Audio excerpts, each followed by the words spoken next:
নমস্কার, আমার নাম রাজিবুল ইসলাম। আমার হাতে যে নৌকাটি দেখছেন সেটি আজকের বিশেষ দিনের প্রতীক। আজ মুর্শিদাবাদ জেলার মানুষদের জন্য একটি গুরুত্বপূর্ণ উৎসবের দিন।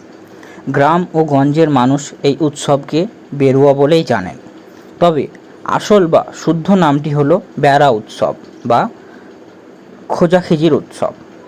বিনয় ঘোষ তার অসাধারণ গদ্য খোজাখিজির উৎসব এই বেড়া উৎসবের বর্ণনা করেছেন খুব সুন্দরভাবে।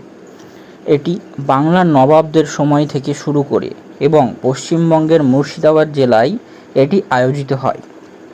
মুঘল সাম্রাজ্যের সময় এটি প্রথমবারের মতো খোজাখিজিরের সম্মানে অনুষ্ঠিত একটি উৎসব ছিল, যাকে জলের দেবতা হিসেবে বিবেচনা করা হতো।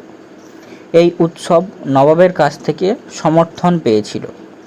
হিন্দু ক্যালেন্ডার অনুযায়ী প্রতি বছর ভাদ্র মাসের শেষ বৃহস্পতিবার এই উৎসব অনুষ্ঠিত হয় এবং ভাগীরথী গঙ্গায় ভেলা এবং নৌকা ভাসিয়ে পালিত হয়, যেগুলো বহু রঙের প্রদীপ দিয়ে সজ্জিত করা হয় এবং আমাদের গ্রাম অঞ্চলে এটি পুকুরে ভাসানো হয়।